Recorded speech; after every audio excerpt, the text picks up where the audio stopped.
Live from the Talking Joe studios, it's Talking Joe.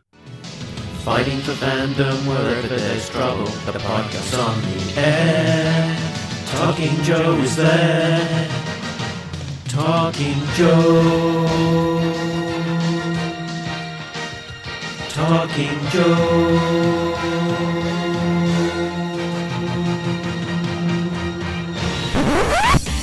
Talking Joe is on the air.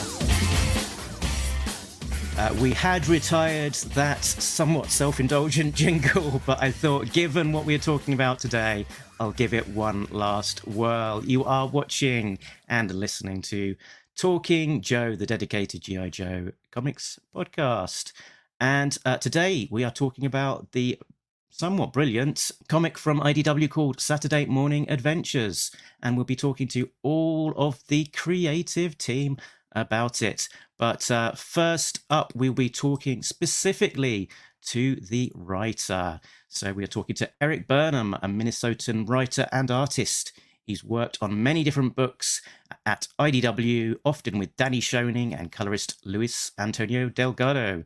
Past work includes Ghostbusters, Teenage Mutant Ninja Turtles, Back to the Future, Galaxy Quest, Scarlet Spider, New Warriors, Red Sonja, and Kiss, but most importantly, G.I. Joe Saturday Morning Adventures, which is why we are talking today.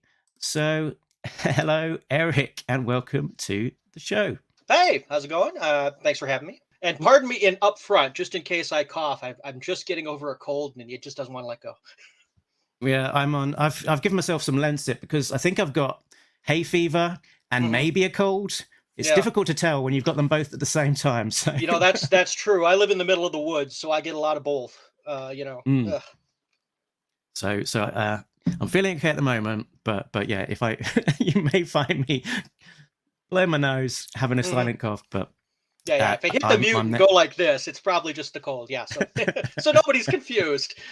Mm-hmm. So where are you joining us today from, Erik? I am from the I'm in the middle of Minnesota. State of Minnesota, the Brainerd Lakes area, just smack dab in the middle of the state. So relatively close to Canada, relatively center of the US. So yeah. Excellent. And as a kind of a tradition now is when people come onto the stream and they've got exciting looking backgrounds, I always like to have a little nose. So it looks like you've got some ephemera there sat behind you. What the highlights there? Just a bunch of things that found their way onto my wall. I got some art from my friend Evan Shaner, who did a Ghostbusters guest series, and then a sketch I had from him before. Just some random toys and an Ecto One license plate. Just something to distract me occasionally when I'm in the middle of writing something and I'm stuck. I look around and see some of the junk I have hung up just to get out of my own head. That's the excuse anyway. That's the excuse. Excellent stuff. So we're talking about your excellent series, G.I. Joe Saturday Morning Adventures today, and we'll be joined by some of the rest of the team later on, but we're going to take this advantage of this opportunity to sort of delve into your background specifically, because we spoke at length with Danny when he joined us a little bit earlier, when he was talking about the one-off, the Untold Tale, I think it was, that he had done, issue 278, which was a great issue. So for you, what was your first exposure to G.I. Joe? Was it a property that you kind of got into as a young Minnesotan? Honestly, this was the one. This is why it's funny to me. This was the one that I wasn't allowed to have because it was my brother's set of toys. Oh no! You can have these. He gets those because he got the first G.I. Joe, so that became his thing. However, since we did share a room for a while growing up, whenever the cartoon was on, I was right there watching the cartoon and getting a kick out of it. So even though I didn't get to play with the toys, I did get to watch the cartoon and enjoy that immensely. Crikey. How much older was your brother than you? No. Yeah, I'm the older brher, but he got those first. Right. So I mean, he's about 2 years and change younger than me. Wow. 3 years, actually. Sounds adversarial. My brother was like about 3 years younger than me, and our sort of collection, I started it first as I was collecting it as as it was coming out, really, when it was starting. Yeah, my brother just got into it because he loved everything that I was into, sort of, and yeah, it was very much a sort of shared collection. So interesting. And actually, a similar thing with co-presenter Tim, sort of very much a shared collection. Although I think they definitely had ownership of individual figures between them. They'd be like, that one is mine, that one is yours. But I think my parents just didn't want to keep track of who owned what, so it's just like, okay, these ones all look the same, they belong to him. These ones look the same, they're you. We're keeping it simple. Keep it simple. Yeah, sort of somewhat aptly for the purposes of this future work, you were while you didn't get the full experience of the toys, you did get a chance to watch the cartoons. And did that make much of an impact at the time? Oh yeah, no, I got a kick out of it. I liked stuff that had action and humor, and GI Joe had both. Mm-hmm. So it worked out. And this is, I'm going to go off on a little bit of a tangent. I know that it was not on a Saturday morning. I know that it was a weekday show, and I enjoyed watching it every weekday, getting back from school and hitting GI Joe and Real Ghostbusters and the whole nine. But yeah, no, it just syndicated weekday afternoon adventures just doesn't have quite the same ring as Saturday morning. So I wanted to throw that out before I forgot it. But no, I did. I enjoyed coming back, and I enjoyed the 5-parters, and I think it's obvious from the story that I did write that I enjoyed the weird, when they just jumped into the weird stuff. That it just that was so much fun. I mean, not just the supernatural weird stuff, the Egyptian gods, whatever, but I mean, just the science fiction weird stuff, the fatal fluffies, the all of that stuff. I enjoyed that they just ran with it, they rolled with it, and it was a lot of fun. Yeah, so you sort of touched on it just now. So the title of Saturday Morning Adventures, as you say, not as catchy as Get Home from School, and then it's that program that you watch sort of mid-afternoon on school weekdays adventures. So where did the title actually come from? Who held the pen on the title? Was it one that you came from? Was it IDW? Saturday Morning Adventures. That was IDW, and that was because, well, they plan on doing more. As a matter of fact, it was just announced I'm doing a Ninja Turtles Saturday Morning Adventure. Oh wow! So that's continuing on. They just they launched it with GI Joe because when Danny and Luis and I did the Ghostbusters Transformers crossover, and Dan just nailed the animated look for the Transformers. At that point, we were like, well, we should do an animated Transformers book, or an animated Joe book, or an animated Joe and Transformers book, just to get this look back out there again. And we pitched first the idea for Joe and Transformers to Hasbro, and they said, we don't want to do a crossover, like a crossover, right, like a Sunbow, crossover. They didn't want to do that yet. What could have been? Yeah, they didn't want to do that yet. They had their own reasons, which I won't speculate on. But they said we could do GI Joe. So that rolled right into GI. Now I have a whole pitch, a whole story for Transformers and GI Joe that would have been fun to do, but we rolled on with GI Joe, and all of that, 100% of that was just because Danny, who comes from animation, is so good at nailing exactly the look of every single thing. He's on model 100%, and that's really the where the book came from. We want to get Dan to do what he does so well on an animated property. Is this something that you'd been talking about doing before Dan did a Real American Hero issue then, 278, or so had it kind of been percolating before that point? Looking back, he was scheduled to do the Real American Hero, but we were talking about it before. Mm-hmm. So technically yes and no. But no, it was just basically on the strength of Dan being able to draw on model anything that he needs to draw and have it look, the way it's supposed to just look. Right. So yeah, and that was it's 100%. This is a Dan Schoening, get him to do what he does kind of project, and I just lucked into being along for the ride. Very modest. So we talked about watching the cartoons after school. Did you get exposure to the G.I. Joe comics as well when as a young guy? Some. I never lived near a comic shop, so it was always catch as catch can. And if I happen to spot something on the newsstand, or if I happen to get like occasionally, my parents would get me like just like a grab box of comics that there would be some G.I. Joe stuff in. I did get to read some of that, and sometimes it would come in the middle of the storyline, and I was confused. Other times, one of the ones I remember specifically buying off the stands was, if you remember the cover with Destro, Snake Eyes, and Cobra Commander all unmasking on the cover. I mean that grabbed me. I said, I have to have that. So not as many as say something like my old favorite Spider-Man, but I did get a decent chunk of the G.I. Joe comics. Don't tell Larry I didn't read more than I did. I'm just trying to remember. I heard someone talking about that issue, unmasking. I'm struggling to remember who it was that said this, but they said that it was an issue that they bought, and they saw the cover, unmasking. Finally, going to have the Snake Eyes, Destro, Cobra Commander unveiled. And they were so disappointed when you didn't actually see their faces. They were like, "That's it, I'm out." that cover was just, it was a heck of a sales pitch. Seriously, whoop, mine, didn't even flip through it. Absolutely. So. What else was going on in your world as you were sort of, watching these cartoons, reading comics? What was the big things for you then in those early years before you then sort of moved into wanting to do, comics professionally? Well, if you talk to my mom, I kind of always did. Around 4 or 5, I said I wanted to either write comics, make comics, I should say, or be a magician. I don't have the manual dexterity for hand magic. I'm no good with card tricks.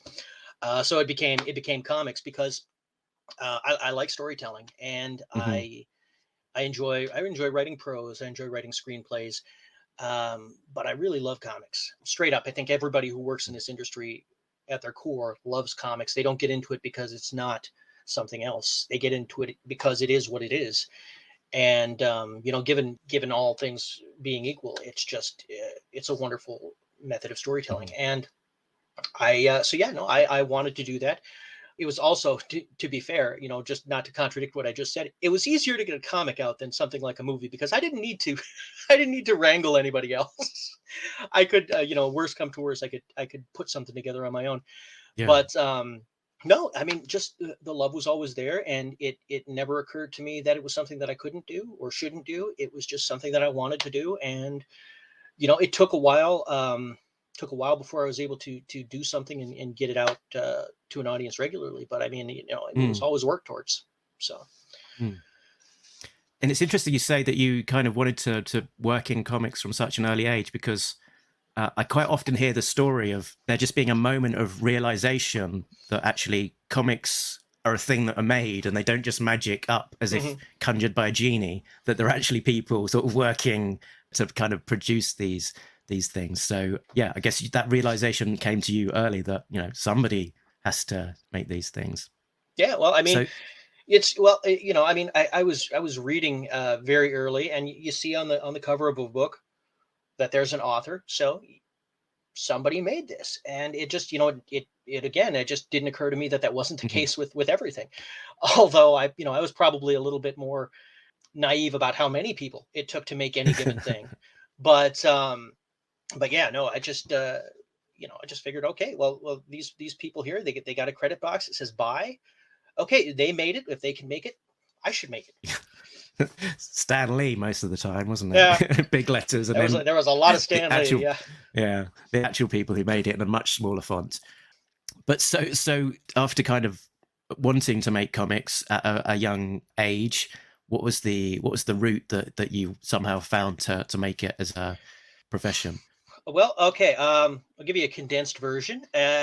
Around abouts of the late 90s, I was working in radio. I was doing both announcing on-air broadcast stuff. I was doing website stuff. I was doing stuff, in the office. The company got taken over. I got laid off. So I had no job for a while. So I was spending more time on the internet. I was hanging out on message boards, talking with people about comics. And eventually I got to be friends with some of these people on the message boards. We started hanging around in group chats in the late lamented AOL Instant Messenger. And in these group chats, a lot of them complained about, Marvel or DC. They're not as good as they used to be. They suck. I hate how they're doing this. I hate how they're doing that. Finally, somebody said, well, if you guys can do better, why don't you put your money where your mouth is? So December of 2001, we decided to do an anthology, a group of us. We put together that anthology in record time. I think like 7, 8 months for an 80-page book. We got it done. We got it out. And then we decided to continue on. We did a few more of the anthologies. We got one shots. We put out a mini series.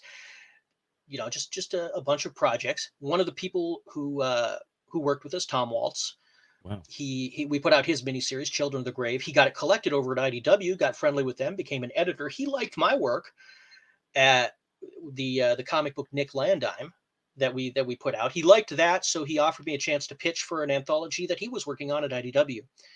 I got in there. Then he said, "Hey, would you like to do this, this toy tie-in?"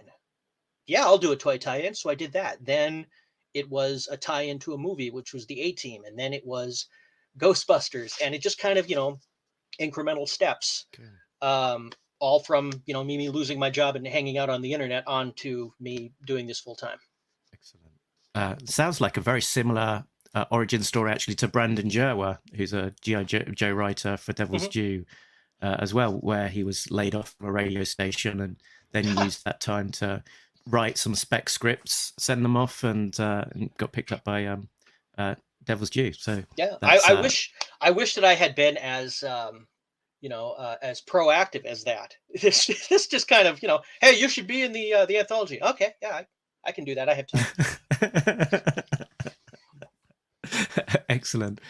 We've actually got Lewis waiting in the wings as well, so I'll cool. add him in. Hello. Hey, buddy. Hey, buddy. Hey, man. It's been a long time. How have you been? Been good. It has been a long time. Holy cow. Oh, it's been like 7 years, I think.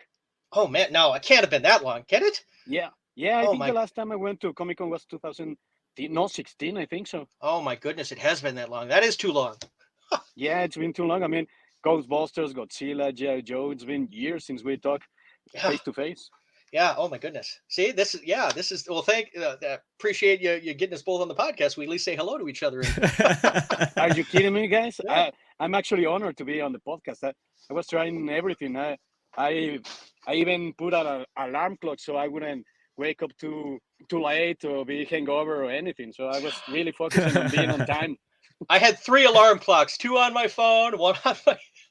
Wow. Yeah, the same thing. I was just like, I was working late last night. I'm like, oh crap, that's right. Tomorrow I can't be late. I can't oversleep. But we've been working together since 2011 on yes. I mean, Ghostbusters and Ninja Turtles Ghostbusters and just Godzilla bunches of stuff. And I'm recognize how lucky I have been to work with Dan and Luis. It's just been, So how did the dream team all form? Was it a case of the editor, going, you're the writer, you're the pretty much, yeah, penciler, you're the colorist? And... Tom Waltz was going to put together the ongoing Ghostbusters book, and he said, "Have you seen Dan Schoening's work?" And I said, "Not yet." I think I'm going to hire him. Okay, cool. I looked at his work. Yeah, that's the right choice. And Luis, Tom had been raving about his color since before Ghostbusters. So yeah, it's all just Tom Waltz recognizing, finding people and putting them where they should be. Well, but don't forget that you did the Ghostbusters Infestation. And I did. Then I did Ghostbusters Convolution on my own. Mm-hmm. I don't remember the name of the artist. And then I had to do a tryout with Dan because he was doing What in Samhain Just Happened. Mm-hmm. And I had to do a tryout and then approve of my colors. So I started working with him. So then the ongoing happened. And he said, I like Erik from Infestation and I like Dan and Luis from, what just Samhain Just Happened. Sorry. And that's how it happened because we've already worked on Ghostbusters in a couple of projects, each one of us, but not together. And then he decided that was the dream team. So he he contacted all of us, and that's how we started. Yeah. Wow. And I didn't know it from all that. these years later. I knew that they'd worked on Ghostbuster stuff separately, but I wasn't sure that was the full amount of the details that how Tom came to picking them.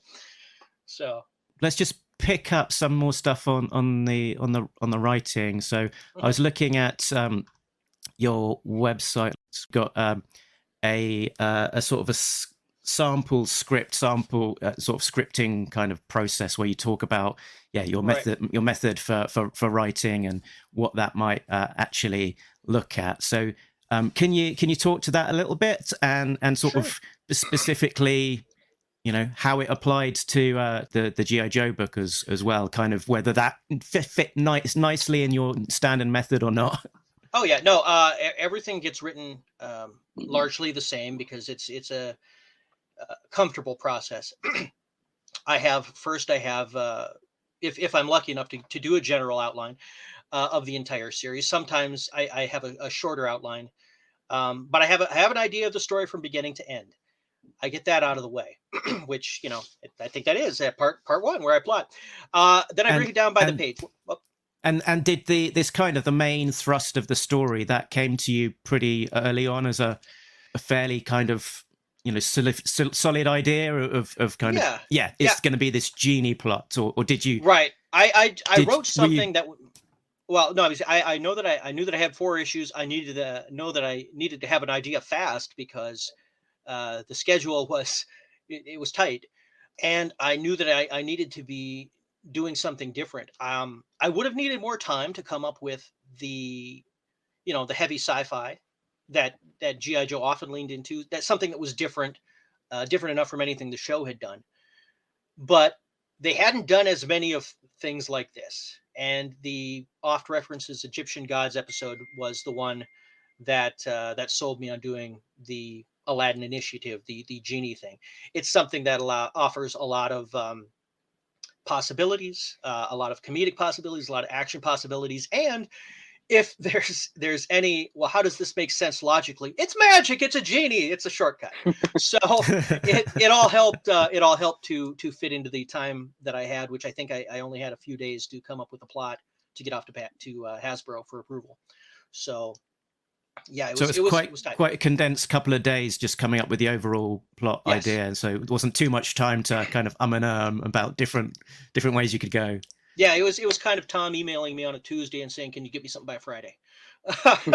So one of those things. But yeah, I get the general idea down, and then by page, I tend to write just the dialogue with minimal scene action, whatever I need to remember, and so I break it down. Yeah, and then after that, after I have that part, the generation pass there, I go and I format the script, and while I'm formatting the script, I add in more description. I find out if dialogue is redundant or repetitive or unnecessary or needs to be fine-tuned or expanded in some way. I find out if certain pages and panels can be expanded or condensed or cut. And when all that is done, it's like I've done 2 drafts of the script, or maybe even 3 drafts, depending on how I do it. Before it gets turned in as a first draft. So most of the time, writing it this way has kept me from having to do extensive rewrites from editorial notes or licensor notes, because I try to anticipate the where the plot holes are. I don't always find all of them, and that's why the editors are there or licensors are there. And sometimes it's a matter of something that I didn't know needed to be in there. We want this to be about this, or say this, or this character can't do that, and then you make changes. But I was going to say, in the cases of like a licensed book, which you often are working on, the licensor and the editor are seeing these early drafts to kind of stop you early. Are they to make sure that you're not going off in a direction that they don't like? Right. Well, I mean, they don't see anything until a script is finished, and then But I mean, they do approve of the plot first, so I have to get that to them first and get approval there, so that there's nothing, so that the general direction is approvable, and then when they get the scripts, then they go over the minutia and say yes or no, or why something needs to be changed if it does.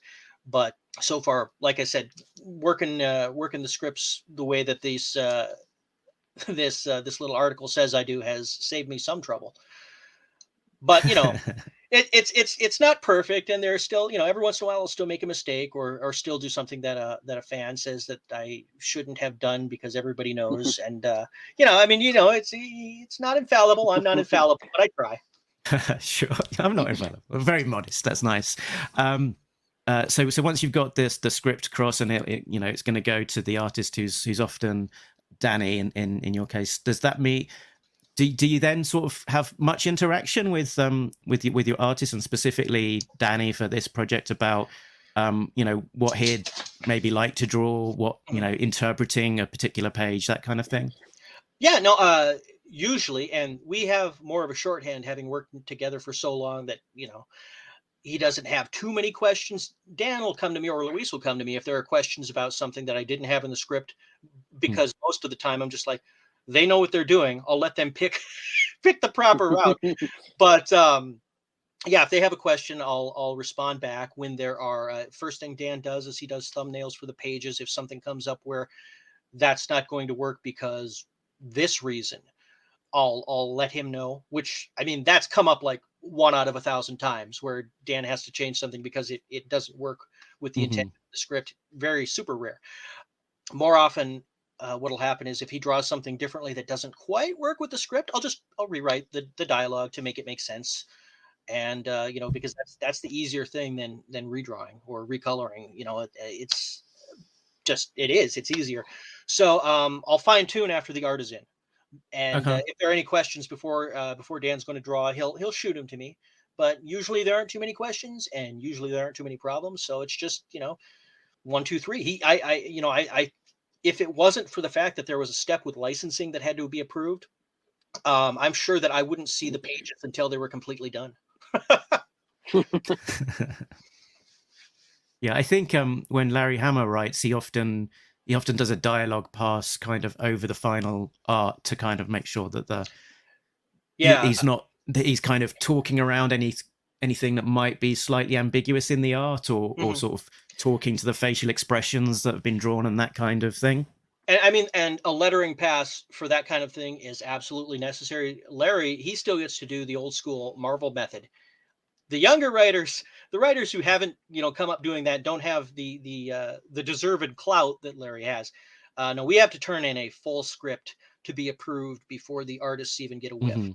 So, I mean, it's a different method, and that option isn't available for us. And I'm not entirely sure that some writers and artists would mesh with it as well, but or excuse me, just some writers.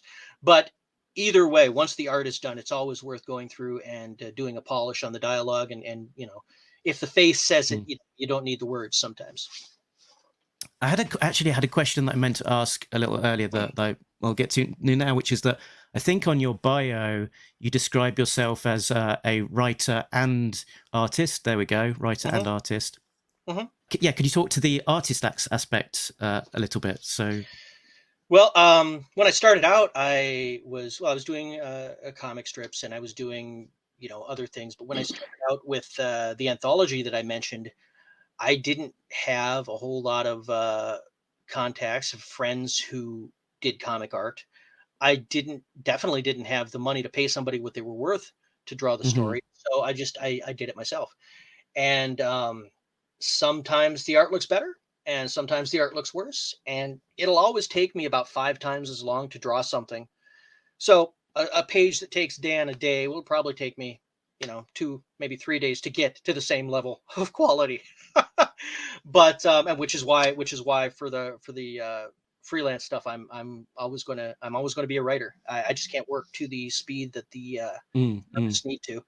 But yeah, no, if worse comes to worse, and I have a story that I want to tell, I can technically tell it myself. I can do it good enough to tell the story. I'm not going to say it's to the level that you would want to that a publisher would necessarily want to pay me for regularly. But I can, it's not illegible. It's not, that's the wrong word, but I mean, it's not incomprehensible is the word I'm looking for.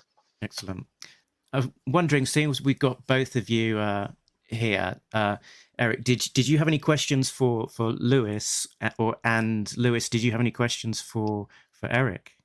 I wonder when he has time to sleep, because I've seen his name on a lot of books, and Tom has told me a few things, Luis. I won't mention, but just when do you have time to sleep? You're a busy guy. Jeez. Well, I have to be busy, guys, because colorists don't make as much money. Yeah. I mean, thankfully, I live in Mexico, so it's cheaper for me. So that's not a big problem. But I love what I do, and sometimes you don't know when the dry years are gonna come. So I have now offers to work in projects, so I have to take them. I had to take the advantage of this moment, because maybe in 10 years nobody's gonna want to hire me. So I don't know. I drink a lot of Coke. Well, drink Coca-Cola and sometimes Red Bull, and I try to do as much as I can and enjoy the weekends with friends and family. And other than that, I just wake up, work, take a bath, and work until I go back to bed. So that's the way I have to do it. Oh man, yeah. I'm exhausted now just hearing it. So I mean, I have a similar schedule, but it seems so much more work with the color. Yeah, I mean, it's not the same. I could never write anything. I mean, I would be saying like G.I. Joe says, Duke says, I hate you. Cobra Commander says, I hate you back. So we all have our advantages. I mean, that was my first dialogue pass, so there you go. Yeah, that's okay. No, I mean, I remember what Erik was just saying, that he tries to do his own artwork when he started. I remember the first time Erik and I were part of the same book. It was House of Horrors, Gene Simmons' House of Horrors. Oh yeah. Issue 2 or issue 3. That was my first book on IDW, my first professional gig, and I think it was the first time Erik did a book as well. So that's the first time that Tom, Erik, and myself were credited on the same book. Yeah, that was my first IDW work as well. Yeah.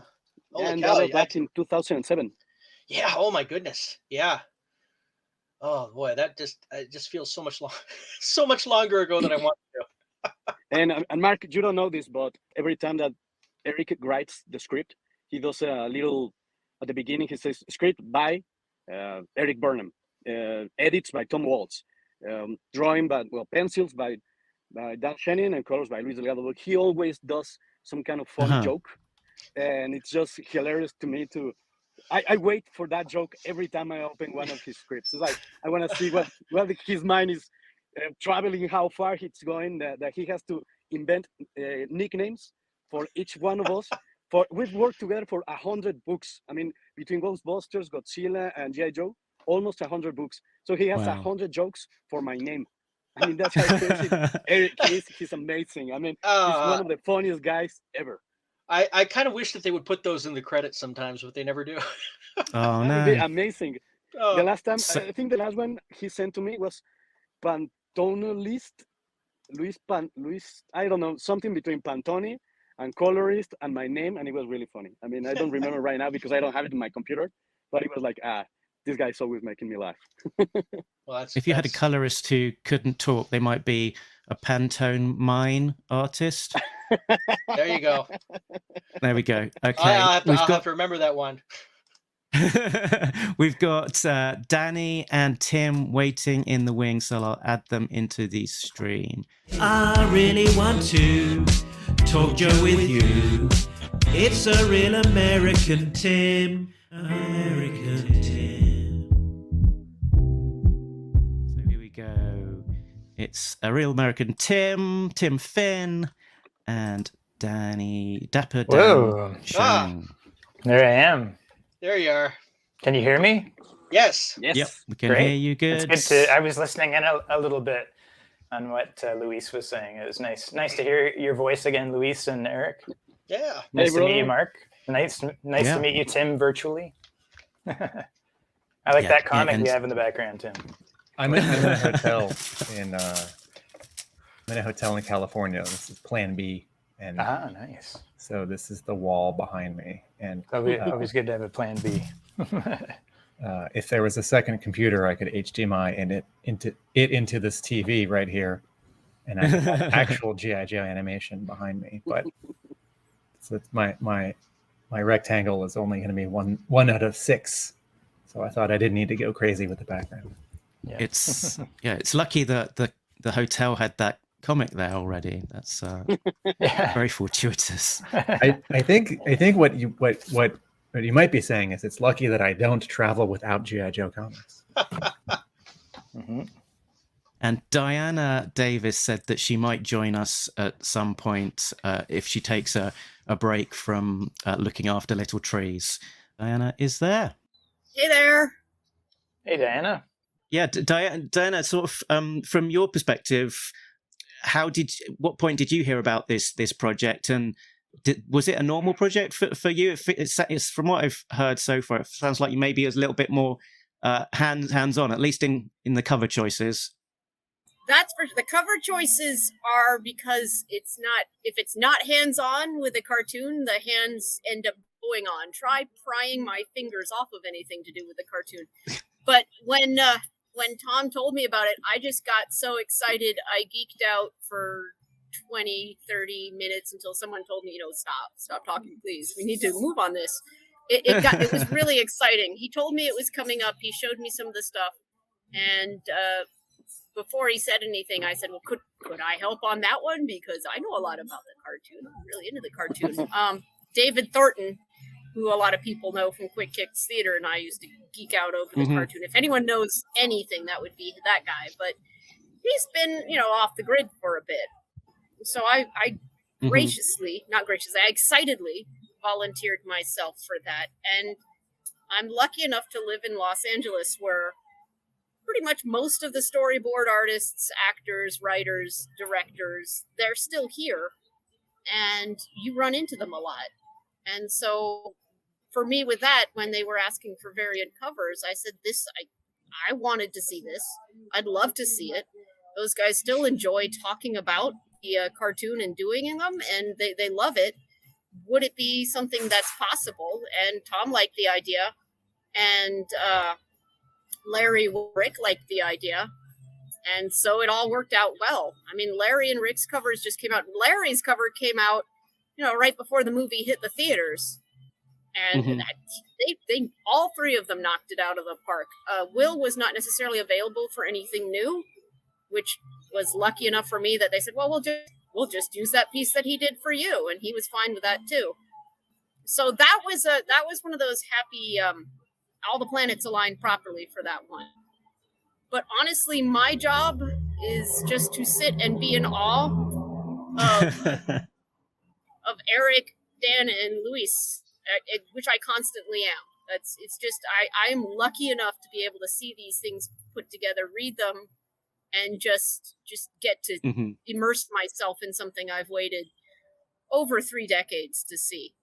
The hardest part for me was shutting up about it for a long time, because I knew about it long before other people did, and I just had to sort of sit and bounce up and down in my chair like, it's coming, it's going to be so good, you guys don't know.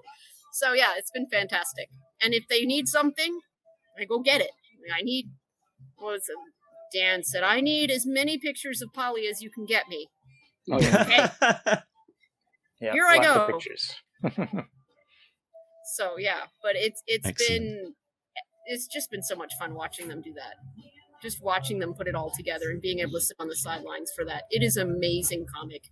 I've not heard one negative thing about it. Yeah, I think you're right. From what I've seen as well, it's been sort of, the one consistent is just people, really raving about it and having this genuine affection. The 5 stars out of 5 stars, 10 out of 10, all of that kind of stuff. 2 thumbs up if you've got 2 thumbs. So let's delve into it a little bit. So Danny, we were just talking about the fact that you'd done your issue and you'd come on to talk to us about it. In fact, issue 278, there it is with Snow Job, and there'd been kind of discussions slightly prior, slightly after. How did it, when you were doing that issue, in your mind, were you kind of thinking ahead to this project as being a possibility and it almost being a tryout?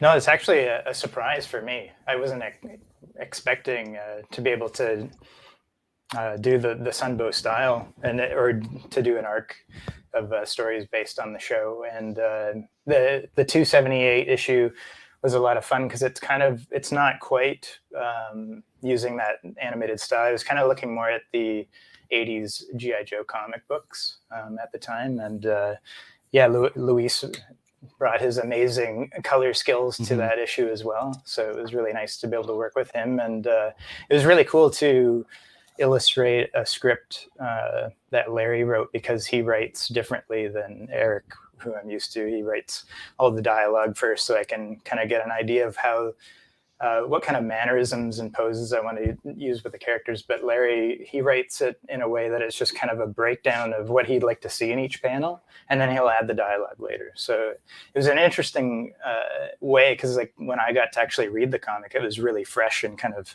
like, oh wow, okay, that's what he was going to say there. Yeah. So it was a lot of fun, and and it's a different style, but equally as exciting for me to be a part of. So, but my heart lies with the Sunbow style, because I grew up in the 80s. So getting to emulate that style as close as I could, it was a real honor for me, because I just love that. That cartoon was a really big part of my childhood, and I had quite a few of the toys. I never had that awesome aircraft carrier. Nobody had that. Yeah, that's true. I don't know anybody who owned it, but I remember one day a kid brought Sky Striker to school, and everybody was just flipping out at recess. They're like, oh, everybody's huddled around him, and he's like kind of showing it off. And yeah, it kind of, the nice thing about kind of going back to that style is that it kind of reminds you of what it was like to be a kid at the time. And I think a lot of people relate to that. So yeah. Did you do, I guess this is for both Dan and Lewis, did you do kind of any specific preparation to sort of get yourself in the G.I. Joe animated world and sort of get in that zone? Do you want to go first, Luis, or should I go? Well, if I go first, it's going to ruin your answer. So. Okay, I'll go first. I watched a few episodes of the show, mostly to kind of get an idea of the movement. And I took a lot of references from, like, I'll kind of go through and watch it and then kind of take screen grabs of it. I looked at a lot of the original 4-episode pilot, and then I kind of stuck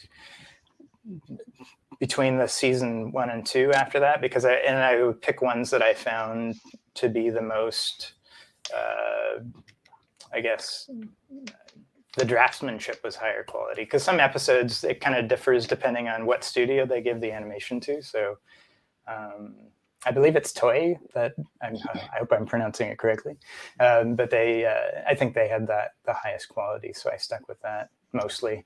And but I remember a lot of the voices and everything as a kid, so I didn't have to do too much of that immersion to kind of get back into the feel of it. So if you have never read on any of the interviews I gave when I was doing Ghostbusters with Dan and Erik, Dan has every time he sends a page, he sends a color thoughts file, and he actually has all the screen grabs that he talked about, and he puts them on every file of every page. And he says, this panel has this reference, and this panel has this other reference. So he has thousands of references that I use every time just to get in the mood. And, there are inconsistencies on those cartoons back in the 80s. So if I have a question, I always went to Diana and I asked her, like, there is many different color choices for this character or for this background. Can you help me? Which one is the most accurate? And she would tell me, this is the one. So before I go into the page, I have to make sure that I'm doing the right thing. And I have Dan's references, and then I have Diana, just to make sure I'm not making any mistakes. Yeah. And I also want to reiterate how important Diana's input was for this comic. It wouldn't look as good without her on the project. So thank you very much for your help with and kind of putting up with me when I had asked for lots of references.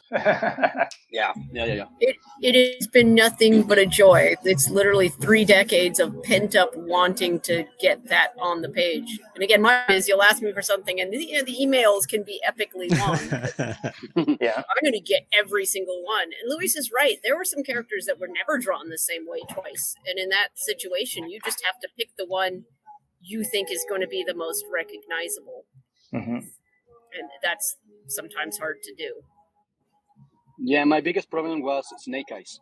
I remember Snake Eyes sometimes is blue, sometimes it's purple, sometimes it's different kind of color. So I had to go to Diane the first time he showed on the last page of issue 3, when he's on the like goodbye part of the cartoon, and he's talking to the little kid outside of the comic book store. And I had to ask Diana, I mean, I need to know which one of all of these references for Snake Eyes is the right one.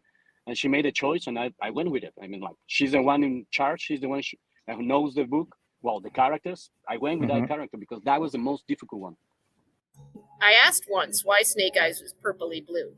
And the response is really with hand-painted animation, a character who doesn't talk just turns into a black blob.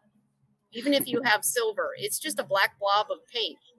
And there's no voice to attract people's attention to him. Nowadays, things can be a little different with the computer enhanced or just computer animation. So they went with the blue or the purple just to make him more visible for the time when he was on the screen. But different seasons, he's more blue, more purple. Sometimes he's even like lilac colored. Yes. So yeah, it's hard to make a choice. And if we make the wrong one, that's my fault. So I chose the way I like it. Aha, blame me. It's also somewhat a rule in animation that you don't use that much black paint. And a couple shows in the 90s and aughts tried to play with that rule, like the HBO Spawn. But some of it has to do with the limited range of broadcast television, the actual latitude of light and dark and color, and some of it has to do with sort of finger quotes conventional wisdom, like what looks good. And if you think of characters that are in black, I guess Mainframe's helmet and the Cobra bats are actually black paint, but you see what happens when Mainframe's in front of, if Mainframe's in a nighttime scene, or if there are a bunch of Cobra bats next to each other, you start to lose the difference between them. But actually, now that you're talking about that kind of aspect with color, you have more range in animation because you have RGB kind of colors because it's digital. You can go darker. But when you are coloring a comic book, you are working on it on a computer that has the same range, the RGB and the colors that are pixels and are based on light. And then you go to print, and they always go darker. So you have to be even more careful with the dark elements, characters, backgrounds, or anything, because it's going to lose once it's printed, and you're going to lose the drawing or the art. And so you have to be even more careful when you are coloring comic books than when you are working on a cartoon or something that goes on TV or live stream or whatever nowadays. Just a question while we're looking at the PSA page that we've got there. When did the PSA sort of idea kind of come into the picture? Was that from you, Erik? Oh no, there was no way we were not going to do the PSAs. They are you can't separate the PSA from the cartoon. So we were definitely going to do it in the comic book. The only thing that made weird was the bulk of the issue was 19 pages instead of 20. We had to wrap it up on an odd part to get to the PSA, but no, we had to do the PSAs. We needed to. It was a little difficult figuring out what we were going to do with them once we decided to do them. But I'm looking at this one now, and I'm just kind of wishing that Dan had drawn Snake Eyes as Boy George. But I wanted to fit that in, but I so want. I was looking for a space myself, but no, we just wanted to do something that was fun. I think the thing that I got a kick out of was the PSA in the first issue about pirating. Excuse me, not pirating comics, about ranting online. It was interesting to see who interpreted that how. There was some folks that says, "What? Oh, they're saying that I can't have a bad opinion about something? That's not true." No, the point was, calm down before you go start attacking people. Don't do that part. Have the bad opinion. Don't go online and start just going for the jugular. Don't do that. And some people did get that, and some people didn't. And so that was an interesting discussion to see pop up online about what we were saying that we couldn't. Some of them thought I was saying that they weren't allowed to criticize the book. No. I mean, it would be nice if you don't, but that wasn't what I was saying. I was just saying, don't be a jerk. I have. Yeah, we so should don't also be a jerk, and then some people go, "Hey," Yeah. self-identifying as a jerk. We can also point out that this is not the first time that a one-page PSA G.I. Joe comic has appeared in print. When the 25th anniversary figures hit stores in 2007, there was a print campaign of one-page ads, which were drawn in not as much of a Sunbow style as this, but something approaching a Sunbow style, where am I remembering this correctly? There are these one-page ads where a kid realizes that the toys are back, or now there are comic packs, right? I think I recall those. Like Flint is in one of them, and it ends with I think these are the back covers of the like half issues and the B issues, like 21B and 34 and a half. And those were fun. They were sort of flatly making fun of the PSA thing. And what I like about the 4 that are in this miniseries is that they feel warmer. They're not just sort of making fun of the fact that there are PSAs and it was the 80s and grown-ups were worried about kids and the show needed to have this message so that kids would be okay. These feel authentic in a different way because they're not advertising something external to G.I. Joe, like comic book 3-packs available at Toys R Us. And then also the first one is this joke, right? It's like, no, you're going to read this comic and have a reaction. And the PSA is telling you something. And then the second one, Snake Eyes, doesn't say anything. So that's another joke. And then the third one, we see Law, and it's escalating a little bit in its intensity, right? The final panel, like, he's really wagging his finger in a way that would not have happened in any of the PSAs. And then the final one breaks format with Lady Jane and Flint because it takes place after this story, and it refers to her wanting to get dinner with Flint in issue 3 or 4, and then also with her talking to the camera and not talking to a kid. That one feels much more like a PSA from He-Man or She-Ra, where it's not a kid getting into trouble and a Joe helps. The Joe is just telling you something, right? Like in today's episode.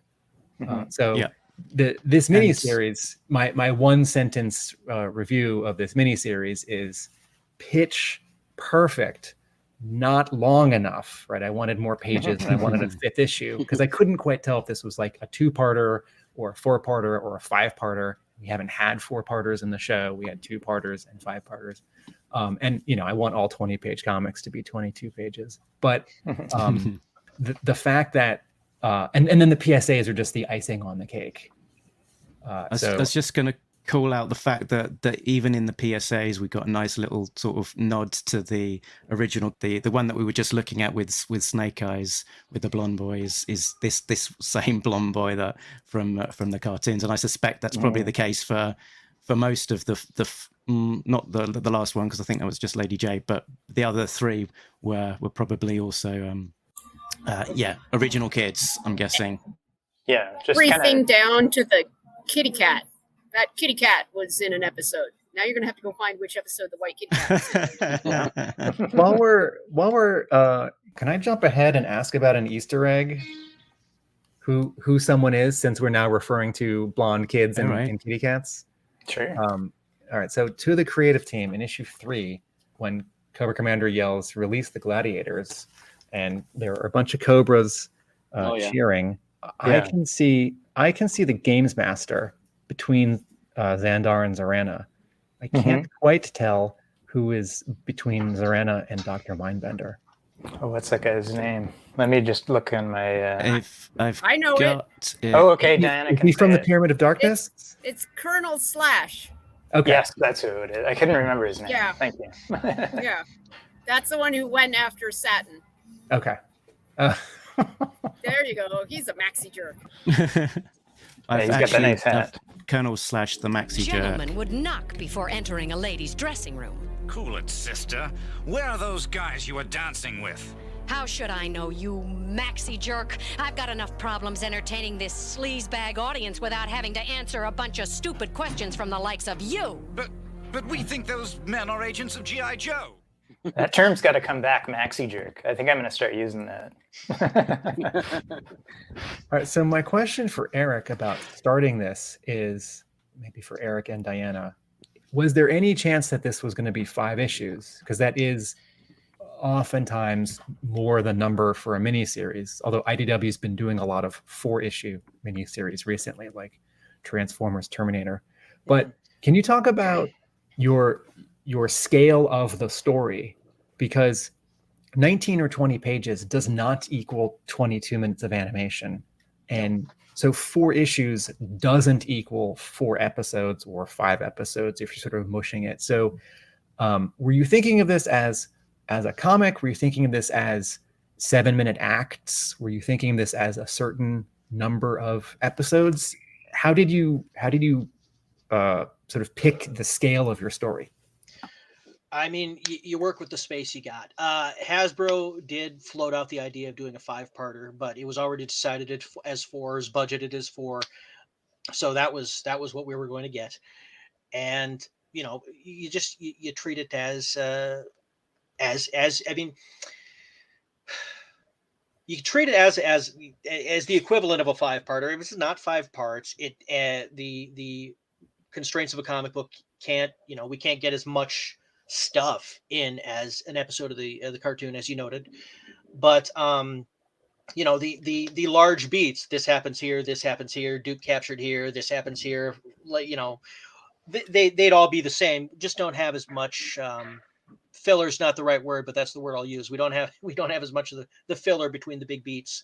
We had to cut a lot of that out. So it's a 4-parter. You can consider it the equivalent of a 5-parter. I would have liked to have an actual 5-parter, but no, 4 is what was there. And that was another reason that working with a heavy fantasy element worked out. It made a quicker resolution more easy to put on the page than maybe something a little bit more hard science. So it was just all about filling the space with as best we could. And then my follow-up is, okay, so Duke's in charge, but Flint is around. Mm-hmm. Hawk does show up, and there's a great explanation for why he's not there. We see 86 characters, right? Like Stratoviper and Iceberg. We also see some 82 characters like Rock and Roll. And the rule for the show generally was don't show characters that are more than 2 years old, because we're not selling those toys. And now and then the storyboard artists would put them in anyway, or the writers would sneak them into the background. Cobra soldiers are more prominent than Vipers, right? So when does this take place for you? I didn't want to nail it down, and they didn't make me nail it down. Part of the choices of the characters that were in, I mean, it's after post season 1, Diana made sure that we kept it there. But it came down to a choice of going hardline with continuity on every beat, or having fun. This is our only chance to do this with IDW. We have 4 issues. Is it going to be more fun to throw in a nod to this character, or have this character that Dan loved, or that I liked, or Luis liked in the book, or leave them out because they don't technically work? We fudged it. so the continuity is a little bit fudged. It's not 100%. It doesn't 100% fit in. It couldn't, otherwise we would have, I mean, it would have been us losing some of the fun. Yeah. And that just wasn't, that wasn't appealing, to lose some of the fun for the hard continuity. I know there's some that would look at it the exact opposite way. The hard continuity is the fun, but we went another way. And I mean, it's I'll fall on that sword, so be it. it's just it was we wanted to have the fun. Yeah. I gotta hop off, Let's- guys, because my lunch is ending. But I want to follow up and say, look, if people insist on an explanation, it takes place between episodes 1 and 2 of Arise, Serpentor Arise. There we go. Boom. That's when it happens, and it fits. You know, they had to go away for a little bit, and then they got back to that whole snake food thing. They're But I busy. really- yeah, right. They're not always just fighting one guy, right? So I love getting on with you guys. I was glad to see you all and hear you all in person. And I have to go, but it was great. And I want to say again, thanks for letting me be part of it. Now back to G.I. Joe. I think a minority of readers might have a problem with when does this take place, but I think this is more for a general audience, people who maybe read the other G.I. Joe comics, maybe don't, but everyone knows this cartoon. And I think people who look at this covered issue number 1 that we're looking at right now, who see sci-fi on the left side, like, well, he's 86, and then everyone else on the cover is 83, 84, 85. I think almost no one who walks into a comic book store and sees this and says, oh, like the cartoon, almost no one's going to have a problem with that. So I think Eric's answer and Diana's answer is works just fine. And a large contingent of people will have watched it, coming back from school as a kid, and since then maybe watched an episode here, watched an episode there, but aren't necessarily going to have it so tight that it'd be like, oh, between this episode and that episode, it's the general feel for the piece. Let's jump onto some art process because Danny very kindly supplied some pencil sort of layouts and the pencils, as well as the finished colored version as well. So maybe Dan, if you can sort of talk to this a little bit about kind of the process that you followed to kind of pull a page together. Yeah, sure. So basically what we're looking at now is the thumbnails, and I tend to do them a bit tighter than some other artists just because it's easier for me to kind of springboard off of it if they're more accurate and tight, closer to the model. So, but this page, beautifully written by Erik, his writing is so good that I'm able to visualize it in my mind before I actually draw it. So it makes it really easy to get these panels down. And kind of the way I look at it is, if I can tell the story without dialogue on the page, like you could follow it visually, then I've done a good job. So that's kind of how I look at it. So you're describing it as a thumbnail. That's implying little, right? Yeah, these are about like this is big. analog. They're not that large, so like an inch by an inch or something like that. No, maybe 2 by 2 or something like that. But and yeah, is it with an analog, actual physical blue pencil? Yeah, I use these. This is on a pencil extender actually, but they actually discontinued these pencils. So I've been playing around a bit with different brands, but none of them quite achieved these. I've actually been using these. They're Prismacolor Colourist pencils, and I started using them when I was in animation like 22 years ago. My gosh, wow, time flies. But I've been using them since. So yeah, everything is what I do. The process is I draw it, and then I'll scan it in, and sometimes I'll do like little revisions underneath the larger thumbnail that I want to kind of swap in, and I just organize it in Photoshop. And then when I get to the next stage with the pencils, I kind of take a bit of my animation training, and I usually draw each character separate from the background. So, and then I'll compile that later. It makes it a bit easier for me if I need to do any kind of revisions on top of that. So I can easily swap out a character without having to redraw the entire page or panel. So everything is all separate. I wish I had got some examples, if you can see back there. One of those is like a whole issue. Usually it's like about, 200 pages of paper. So I go through a lot of paper, but I do recycle it all. So yeah. So you recycle your originals? Sorry? you recycle your originals, or you mean I layers and recycle the sometimes the rough ones, but I'll keep the pencils. you So should sell the rough ones. yeah, I don't know. It's a lot of hassle. That's so true. I'm too busy drawing. I don't have time to sell the art. I guess that's kind of the way I look at it. But yeah, no, I do keep all the pencil drawings, but the blue stuff, the blue line, the rough work, usually I'll recycle it. So, but hey, if you want to buy it, give me a shout. See if we can work that out. But yeah, and then as for this specific page in particular, you'll notice that the crowd in the background, I modeled it after the episode that this arena is taken from, and that I kind of did in color on top, just to kind of ease the process down for Luis as well. So he just has to put the color behind it. Dan, can you talk about the actual line quality that you are finishing these characters in? Because what I think I see is something that looks like the animation was drawn in pencil on paper and then photocopied on the cell. And the backs of the cells are painted with cell paint. And so all this black line we're seeing in this animation on TV is a photocopy of a pencil line. And the artists that are doing those lines are being really careful. But you can see some artifacting in how a pencil line might get a little broken from the like melted carbon of photocopy toner. So I think I'm seeing in this artwork a black line that is meant to look kind of like pencil and kind of like photocopy. Am I seeing something that's not there? You just drawing it? Yeah, no, you're right. It's actually, that's kind of the style I've always done comic book work in. And again, I don't use, I rarely ink anything. I find it kind of its own medium in a way, and it's quite difficult to be a really good inker.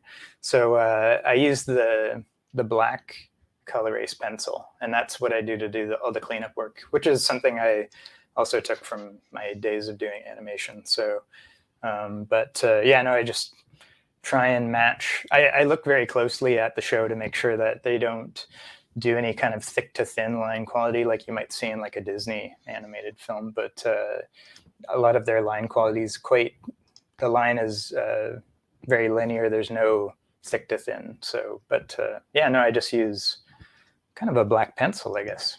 Pencil crayon. That would be the way to describe it. Hopefully that answers your question. Yes, very much. All right.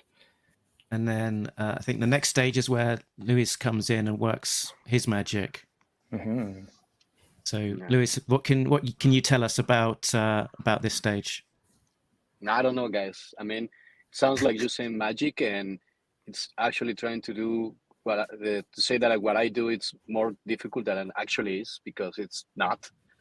I mean, especially when I have Dan's line art, he just does everything with his work, and then he sends all the references. So I use Photoshop, and I use the picker to choose the colors, and I just do what he says. I mean, it's not that hard. So I wouldn't call it magic. I just do what Dan is asking me to do, and it's easier for me than try to actually come up with colors or palettes or anything. I just do what Dan says, and that's it. Well, here's a much question. too humble. Here's a question then for the two of you, right? Embedded in the animation process is that the characters are colored with flat color and hard edges, and the backgrounds are painted in gouache, and there are gradients, right, which comes from actual airbrushing or wet on wet paint technique. And so like this page we're looking at right now, the color approach from Duke and Cobra Commander is different than the background. So can the two of you speak to that? Well, yeah, like you said, I mean, the backgrounds are color different because they were color different in the cartoon. They were doing, I think it was, I don't know, some kind of watercolor or acrylic or something. And that's what I do. I try to emulate the style with the backgrounds. And then when it comes to the characters, I try to do the flat and just do the hard. I think Dan calls it cell shade, I think. And that's what I do. I try to approach every background and character the same way they did it on the cartoon, because we're trying to give homage or to play or stay on the same universe that they were doing it. So I try to do the same. I mean, I just do that. Okay, and then jumping to an Easter egg, since we're looking at this page, who can talk about the two visionaries that appear? In the Those dream? aren't visionaries. Those aren't visionaries. That's all I can say to that. They're legally distinct. Yeah, there's no holograms on them, so they're not visionaries. I mean, Hasbro still owns that brand. Hasbro still owns that IP, but sure, okay, understood. I will just say that as someone who watched a different Sunbow cartoon about medieval warriors in the future who used magic, it was exciting to see them or characters similar to them on this page. Yeah, in the script it called out for gladiators, so my mind quickly just kind of jumped to that. I don't know if that was intentional on Erik's behalf, but he was setting me up. It's called giving him rope. And... Yeah, just don't hang myself with it. Yeah, exactly. No. Yeah, it's as often as possible. I don't try to give too much unneeded description on background elements, because then they don't get to have any fun. You know, with stuff like this, which is fun. So, you know. Good. We've got a couple of other pages that you wanted to talk about, Dan. So the next one is, I guess, exciting all action page with a couple of big close-ups of some of the main characters, Destro and Flint, and then sort of all action in the other two panels with lots of. This is the cameo panel, actually, sort of page, isn't it? There's all sorts of little details in this one. Yeah. This one, I just wanted to share. It's a fun page because there's so many characters on it, and it's rather time-consuming. But it's kind of, I consider these the 4 issues to be a homage to the cartoon. So it's my way of paying respects for the fun I had watching the show. So even though it was time-consuming, it was a labor of love. I guess that's the word I was looking for. So, but yeah, no, there's lots of characters in here that, you know, you just might just see in this one panel for the whole issue, but you know that now that you've seen them, you know, they're on that island, right? So, and there are some characters that I had not even heard of before. So it was kind of fun to throw them in as well. And some of them were suggested as well. I know Diana really wanted to see, Mutt in there as well, so I had to draw him in there. And I love those. I forgot the names of them. Unfortunately, I'm drawing a blank. But the kind of robot armor suits that the Cobra troops would wear. Snake armor, right? Yeah, is that what it's called? Snake. But it's in like an acronym, isn't it? I think it's got like dots. Yeah. All the best Cobra names are. Yeah, that's right. Yeah, and this one as well, we had to. I sometimes I go a bit overboard, and I drew in characters that I wasn't supposed to, so we took them out. But I just wanted to share them here so that the viewers could see which ones we kind of pulled out and get a little bit of a behind the scenes of things that didn't show up in the final copy of the book. So you can kind of see some of the ones from the movie, which I remember seeing in the theater, which was a lot of fun. So that's oh yeah, I can see it now. Now. I always love Nemesis Enforcer. He's like one of my favorite characters from that movie. Although I don't remember him talking much, but I think he just grunted mostly. Mostly grunts, or yeah. We've got Big Lob up in the top left-hand corner of that panel. Yeah, he's up there, and then there's like we had Barbecue in there, or is that Blowtorch? Sorry, Blowtorch. This is Blowtorch, isn't it? And I'm drawing a blank again on the character that's in the forefront here. It's this one, Raven.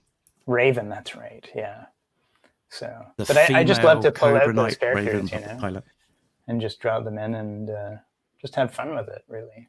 So, and hopefully we had some other very obscure ones sort of just hiding in the detail there. We had the Cobra sub captain from Memories of Mara, episode, and Yeah. Tollbooth, who I thought originally looking at the panel never appeared in the cartoon, but I was wrong. He did appear. He just didn't appear in his toy colors. He was this green. But yeah, I think this is probably the first time of him actually swinging the giant hammer that he came with as a toy. But yeah, very fun page. So, Eric, can you talk about the genie and finding because the genie is part victim, part he's almost maniacal, or he's not vengeful. Can you sort of where you landed with the genie? Well, I mean, just playing as a trickster character, and seeing that Cobra Commander is both one malicious and two manipulable. It gave the genie something to work with. Try to get the guy to burn through his wishes so you can move on. But just playing with the trickster character.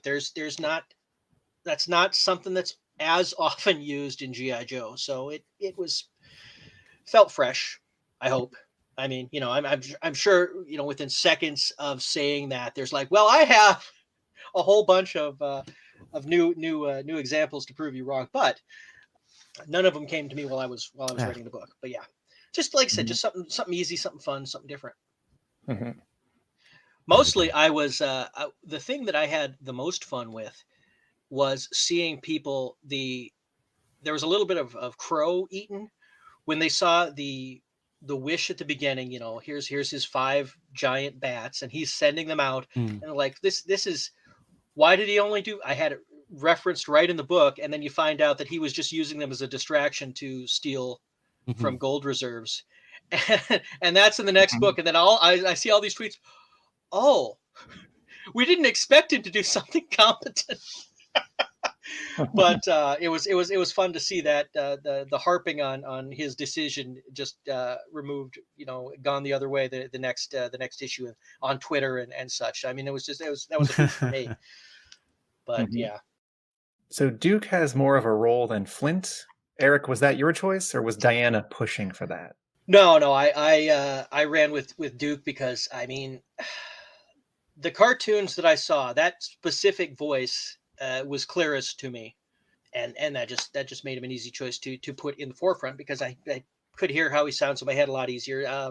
So I mean, that's a weird way to make a choice, but that really was the way it went. Yeah.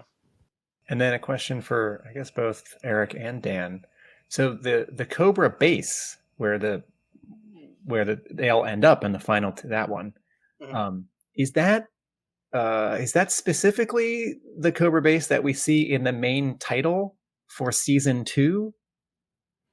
Or is that sort of inadvertent because Cobra bases eventually are going to look like that? Yeah, in the script, I just wrote that they're on an artificial island, and that there was that the structure was there, and then gave it to Dan to decide what he wanted to do with that, whether he wanted to use something from the toys, from the cartoon, something that was a mishmash or original.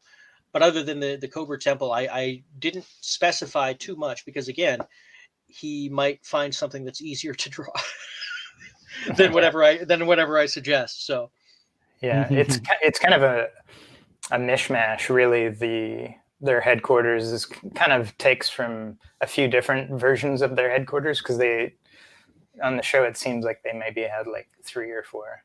So it was kind of like, in a mix between a bit of the toys. As you can see on the cover, it's more based on the toy than the show. But and in the interiors is kind of a mishmash as well. But it was kind of more whatever was kind of fit into the script the best. So if that makes sense. But I'm realizing, Dan, if we would have written in the Terrordrome, we could have probably snuck in a Public Enemy cameo. Darn. Okay, and then since we're looking at this cover right now, maybe for Dan and Luis, can you talk about the design of the genie? Yeah, I kind of bounced back and forth with Erik about it, and he was just make sure it doesn't look like anything that already exists. So we wanted to stray away from like really famous genies like the Disney one from Aladdin or something. We didn't want to make them blue. Now, actually, the final color of the genie is Luis's idea, which I think turned out perfect. It really looks nice. As for the line, like the design of the genie, I really kind of leaned into the old Hanna-Barbera show. I think it was called Shazam, which is I think we were talking about that. Yeah, and a bit of Destro as well. So because I just imagined that most genies are bald for some reason. I don't know, or djinns, but I kind of leaned into those designs a little bit more, but tried to make it as unique as possible. And hopefully people like it. But I love how he's purple with the white goatee. Turned out great. you don't see the white hair too often, so that's it's unique for sure. Nah, I don't know. It was just I think it was lucky.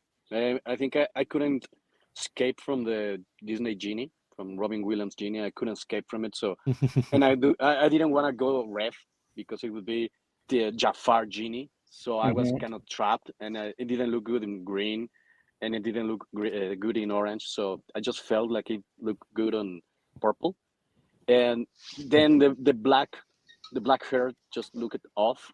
So I don't know why I tried white, and I thought it looked good. Then I sent it to the group, and they thought it looked good, or they pretended it looked good. So we went with it. No, it looked good. And it worked right away, and we knew it right away. So yeah, for sure. And it's kind of like you mixed the two colors, the Jafar and the Robin Williams. Those two colors together make purple. There you go. Oh yeah, like blue and red make purple. Wow. Yeah. Coloring lessons. That's right. Erik, was there any nudging or suggestions one way or another in terms of weapons? Because the story does account in the final issue for their weapons appearing. But it does feel like there are many panels where the Joes are not holding their weapons, and I wondered if that was a suggestion from higher up. They didn't make any suggestions specifically, but it was just I guess it just came out in the way I wrote it, that it didn't need it in some scenes and some in other points that maybe Dan just didn't want to draw them. So yeah, no, I don't know. If I would have had a personal choice, looking back and thinking, if I had done something, if I had gone intentional with it, I might have written less guns anyway. And that's just on me, which is kind of silly for a military fiction book. But I just I might have gone that way anyway. But Dan figured out ahead of me. So I know it's military fiction and everything, but I mean it's also, if they're firing at each other, somebody's going to get hit. We don't have the space to show them hit. We don't always have the space to show them hiding. So maybe we just no one ever gets we hit. Do that, yeah. So yeah, no, it's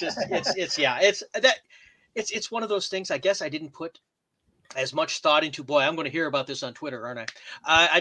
I didn't put as much thought into while we were doing the book. Weapons in hands and firing right away. So that would be on me, and I apologize. I think anything to apologize for. Oh yeah, my question was not a criticism, but an observation. Yeah. The apologizer is just getting out in front of the people who are going to come after me saying, "What is wrong with you?" I do think.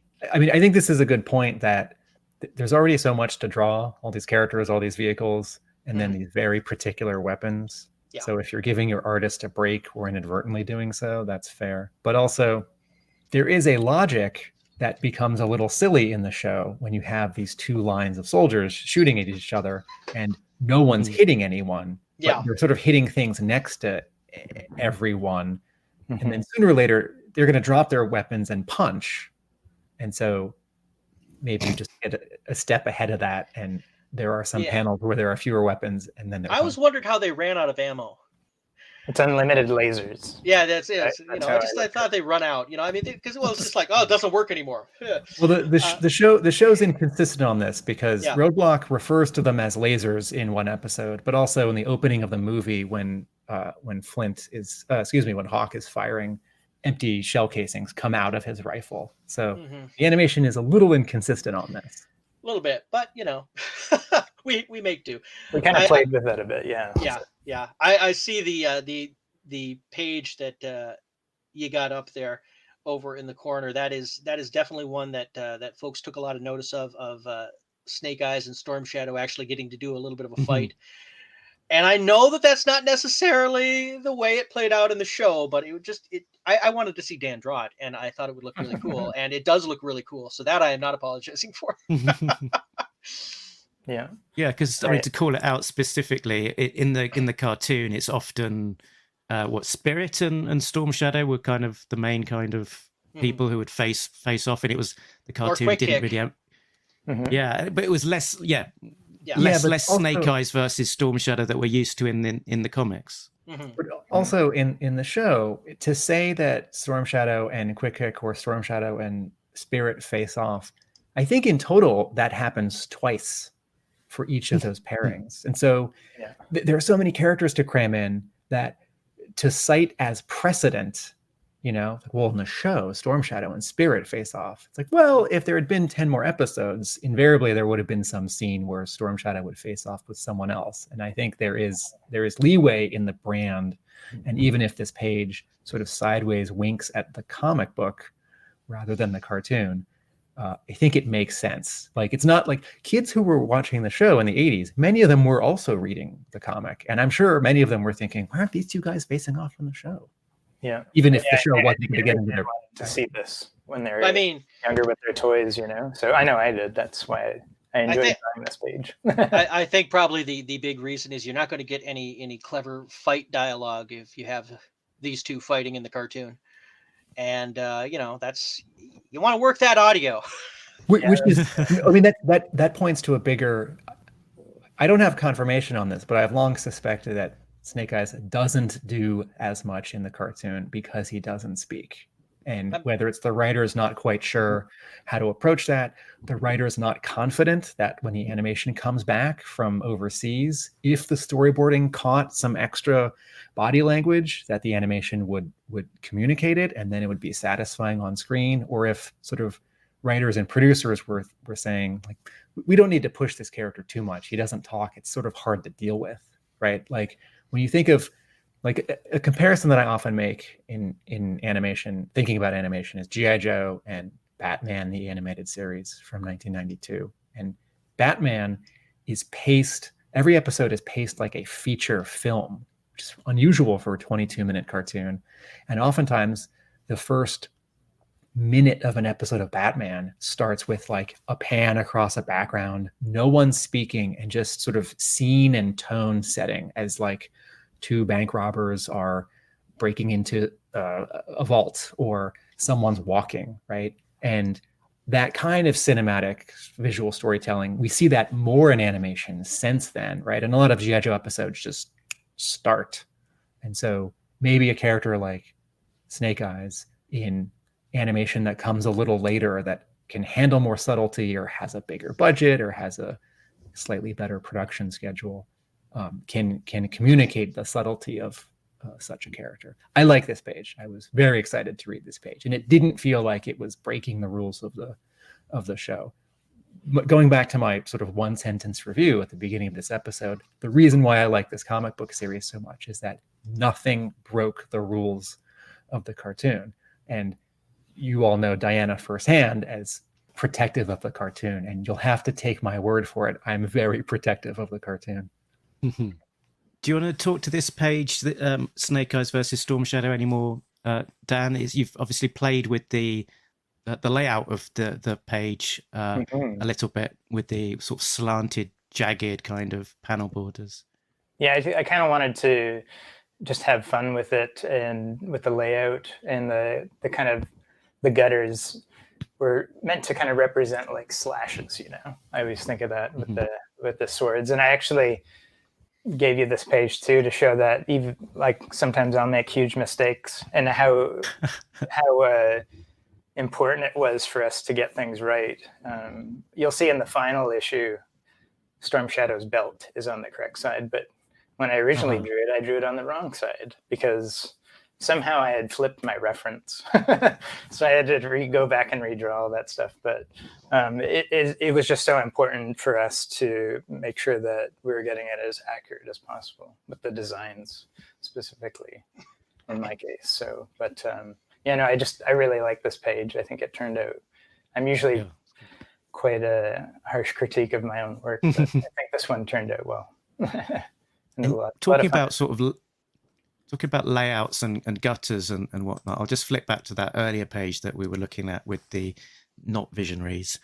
This happens quite a lot on in the issue itself, that you've got kind of a bleed out from like one of the main panels, in this case the one with the fatal fluffy here, which fills up the entire page. So normally we'd be having like the edges of the page being either black or white, and then sort of the panels ring fence themselves. But we get a lot of bleed out of one of the panels to fill up the entire page's background, which is I think a really effective technique that you've used here.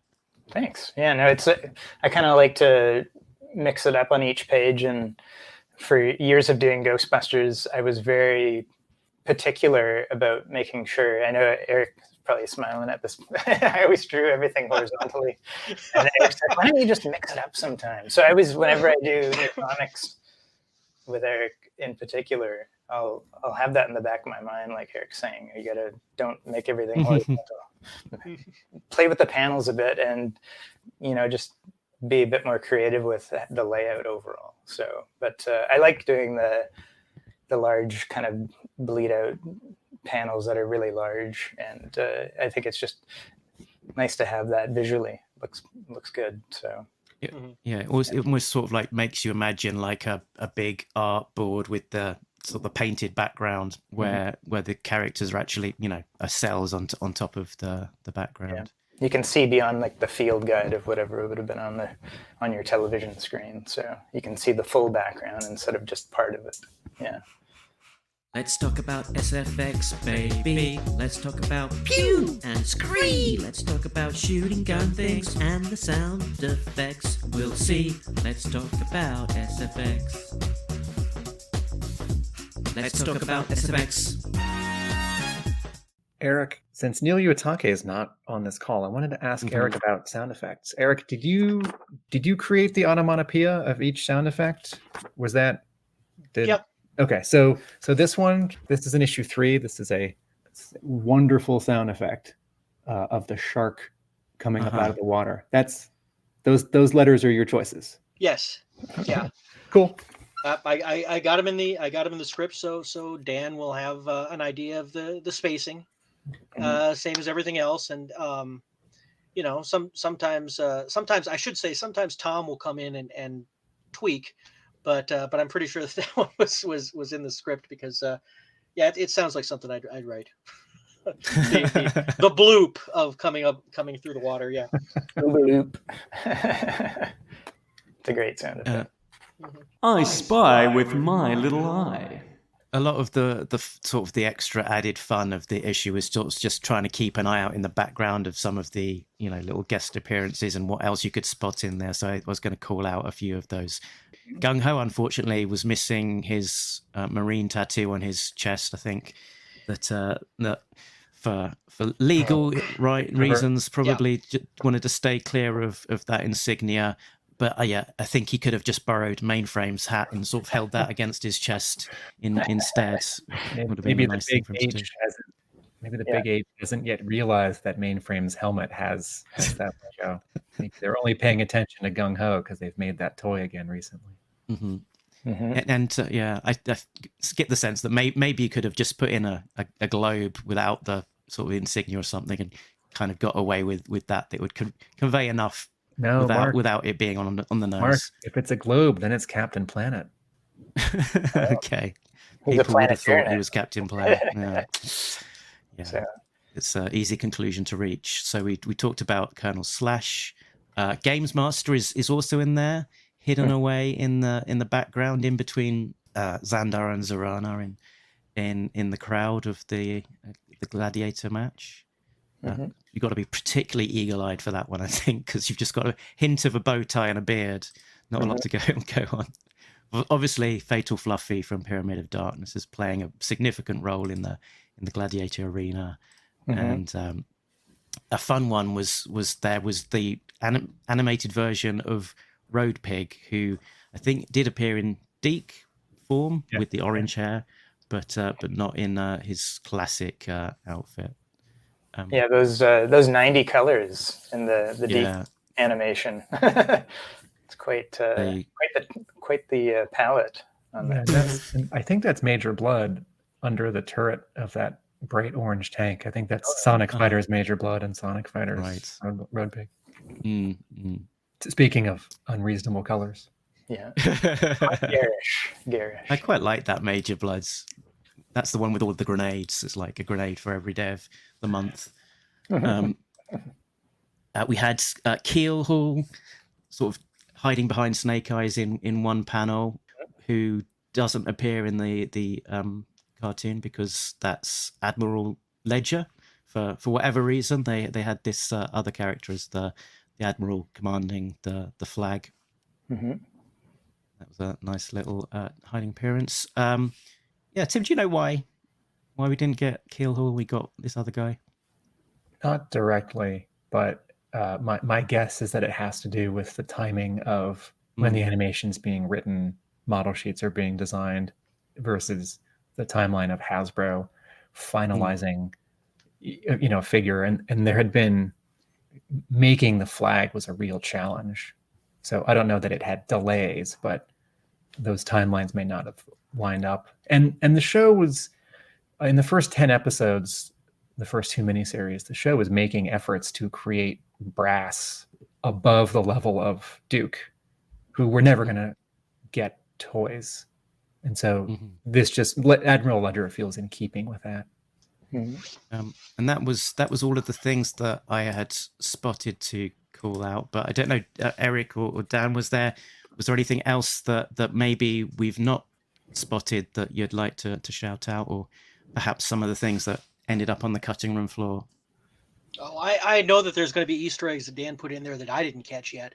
So, Diana mentioned that Duke's got the kitty mug from the that he's been using at the end, on the last panel. Yeah. Oh, sorry. Go ahead, Tim. No, please, you go. Oh, okay.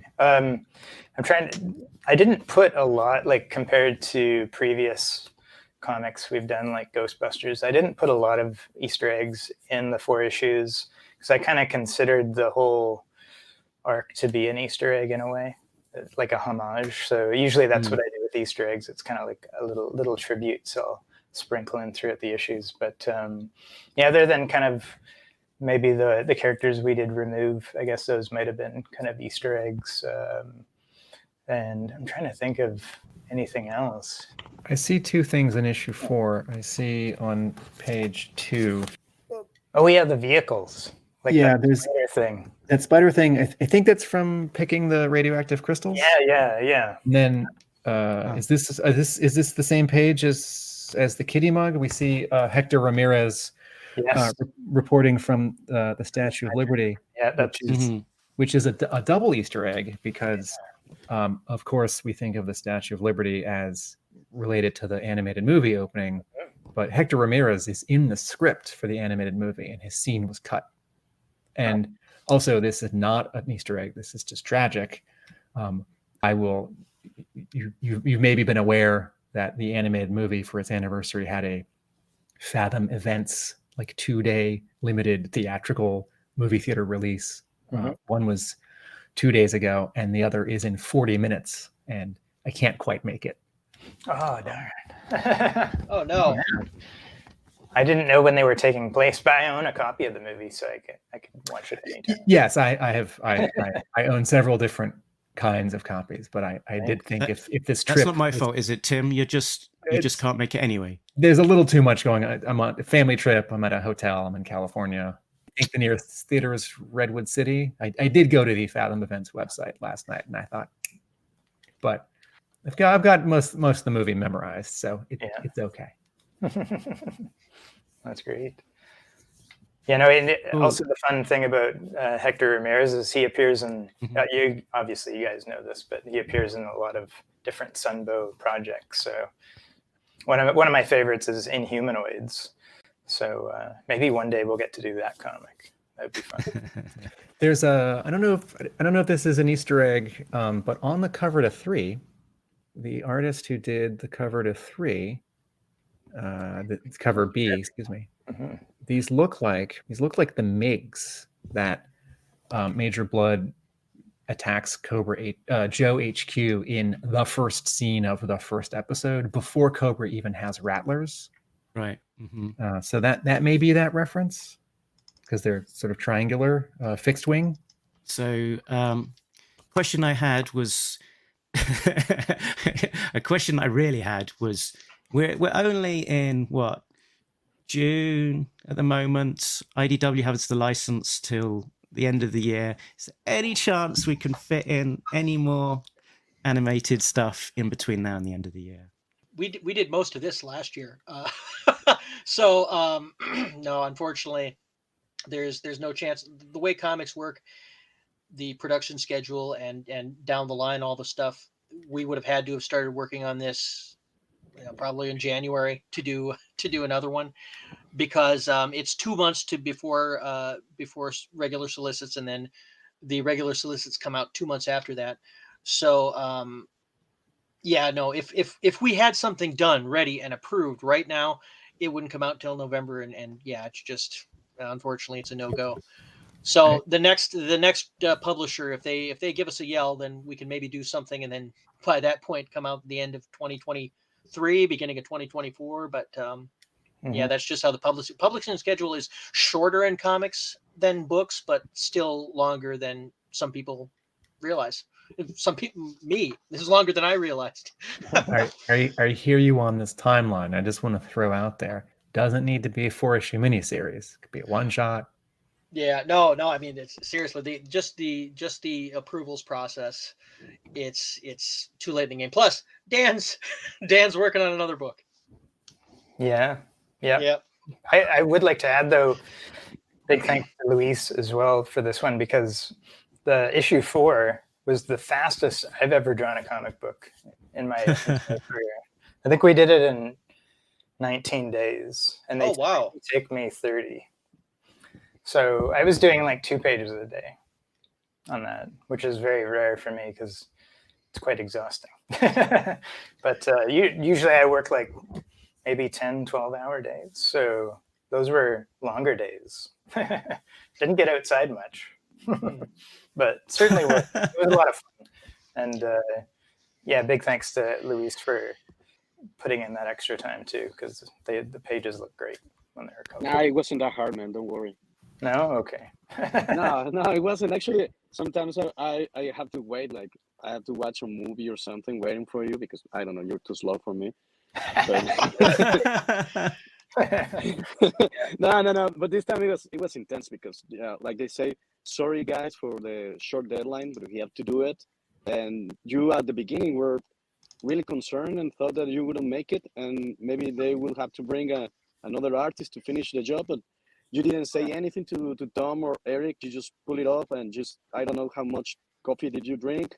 Maybe you have to check your body, go to the doctor to check if you're okay after all that coffee. And I just have to keep up. I mean, I couldn't just say like, Dan did it. But I'm busy, guys, with something else and just relaxing and watching a movie. So no, I had to do it. And, it's easy. We've been working together for 10 years, like almost 100 issues. I don't know. And so I'm used to it. I like your pace. Yeah. As a reader, you're very busy, Dan, but somehow you did find a few minutes to fit in a page of the 40th anniversary special redrawing. One of I can't even remember drawing that now, actually. That's an example of me actually inking a page. So I did ink that one. But that was a lot of fun. They just I can't remember the editor who contacted me, so my apologies in advance. But yeah, they were just like, oh, like, would you like to take on one page and of the silent issue? And it was I had my choice of any page, which was super nice, but I had to go with Destro because he's one of my favorite characters. So, and I got to draw in little characters in the background there on the chessboard. So, but Yes, yeah, I was quite humbled to be a part of that 40th. So, it's a lot of fun. Did the thought cross your mind to try and draw the page in the style of the animated series? It did at first, and then I thought it's too similar because I was actually working, I think, on issue 3 at this time, and I wanted a break from it. So to kind of give myself a bit of creative difference, and it was a great opportunity to do it. And I didn't quite copy the original art style as well, so I kind of went with a bit of a hybrid of how I kind of would handle more of a traditional comic page, style. So, but yeah, no, it was a lot of fun to do that one. So great issue. As a reader, I want to jump back to Saturday Morning number 4. I could not tell that it was any kind of rush job. It looks as developed and consistent as the other issues. Yeah, but yeah, it was really important to me to keep the quality level at that same bar, if not higher, because each issue I tried to get better at drawing the characters. And I'll look back at some of it, like maybe in issue 2, there's a drawing of Lady J that it was like, I didn't, I could have done a bit better. But I also I've learned over the years that perfection is an illusion. I can just try my best on each page and try to get better each time. So I can't spend like tons of hours on one panel, but yeah, no, it's setting the bar high and keeping it and trying to match the show as closely as possible was always the main goal for me. So I'm grateful to hear that you guys didn't notice 2 pages a day. So yeah. So I own a comic book store, and we always have G.I. Joe issues for sale. And Mark and I talk in our other episodes where we're reviewing all the other comics, old and new. One of my litmus tests for a comic, if I'm giving it a grade, is could I give it to a novice or a non-fan? And A, would I feel sort of comfortable doing that? And B, would they enjoy it? And there are issues of sort of the regular G.I. Joe that I would love to give, even new issues, issue 290 so-and-so, a comic that I'd feel good giving to someone who doesn't really know what G.I. Joe is. This is still a satisfying, comic book read. And then there are issues where it's actually not a good issue, or it sort of just doesn't make sense. It's not satisfying. And all 4 of these, I would feel very good. I have felt very good having for sale for sort of the nostalgic non-fan. Like, oh, there's a G.I. Joe. Well, that looks like that thing that I recognize. And in reading issues 3 and 4 just this morning, the story and my enjoyment of it escalated as stuff started to come together. The misdirect that Erik had for issue 1 had me dissatisfied, and also issue 1 felt short because it's 19 pages. But that's the problem I have with many comic. I want every comic book to be double-sized. Mm-hmm. So both as a reader and as a grumpy, protective fan of the Sunbow cartoon, and the Deke cartoon for that matter, but also as a retailer, I think it's a bummer that the schedule can't be different, such that this team can't squeeze out something else before the end of the year. And goodness, if a future rights holder is listening or watching, this is an easy goal. Sports analogy, right? Like this is a bullseye, right? Like next publisher, do make more of these. Yeah, just touchdown. Give me a good time to do them in, so I don't burn out. That's all I'd ask. So, but the nice thing about it, like I can reiterate what you're saying, Tim, is that it's a very approachable comic for anybody, even if you're just a casual fan of G.I. Joe. So you could just pick it up and read it and just have a good time with it. So I thoroughly enjoyed reading every script, and I don't read them all at once. I read them each issue, so it's kind of like I'm experiencing it like a reader would. So I think that helps. But yeah, no, it's truly an honor to be a part of it, even for 4 issues. And I'm sure I can speak on behalf of everybody on the creative team that we'd love to do more of them as well. So yeah, it would be fun, definitely. And with knock wood, maybe we'll get a chance. Yeah. One of the elements that made this work so well was Erik, which I thought was a sort of masterful move, was sort of not dilly-dallying too much. You get right into the thick of the plots, pretty much page 1. It's like, let's not kind of worry about kind of, the whys and whatnot of the genie. Here he is, here's the lamp. Let's get on with the plot. And I think that just sort of made it feel so, really punchy, and just paced it, given that we've only got sort of 19-ish pages to play with each time. That's what happens when you have 19 pages. Yeah, you got to go a little faster. Yeah, and not everything needs to be explained too. Yeah, I think sometimes over-explaining things in stories ruins the mystery and the illusion of what makes it so exciting. So yeah. Something else that I like about page 1 of issue 1 of this is that it starts with the villains, and if you think of particular episodes of G.I. Joe, they start with the villains, and I think that's just an indirect way of saying what Mark was saying. We just get into it, right? It's like, well, he already has the lamp, right? But another version of this would be, we start at Joe HQ, and there are a couple Joes at the big monitor, and Duke says, I'm getting a transmission from somewhere, like mainframe. Can you pinpoint it? I think that's Cobra Island. Like, what's this energy signature I'm getting? And then we cut, and Cobra Commander, I found it. But if you start with the villains, maybe you can hook your reader that much more. Yeah. With a 5-episode mini-series at Cartoon, they'd probably spent, quite a while sending out different teams into the world to find out where the genie lamp was hidden, and the Joe's teams would divide up and go and try and stop them. And yeah. If this was a 5-part miniseries, and Erik either was writing it with a different schedule in mind, or someone else had written the story, I think we would have seen the Dreadnoks finding the item. But yeah, more likely. Yeah, that'd be kind of a cool little amendment to a book sometime if we ever get to do more. It'd be kind of cool to see that. They're my favorite villains on the cartoon, so I was always asking Erik to put Zartan in there as much as possible. and meanwhile here, I love translating Chris Latta's voice. Whether it was Starscream with the Transformers or whether it was Cobra Commander, I just have fun having that voice, rolling it around in my head and finding the words for it. So I was glad to get to play with the Cobra Commander. Cool. I think I've monopolized your time long enough, so we're probably going to have to wrap up, but I'm sure we could keep on talking. So let's ask the normal questions of where can people find you? So let's go, Lewis first. Where can people find you if they want to find more from you? You can usually find me with Dan and Erik. So if you find a book that the name says Schoening or Burnham, that's usually me. And the colors, nobody notices, but that's usually me. And I just finished Teenage Mutant Ninja Turtles, the last running.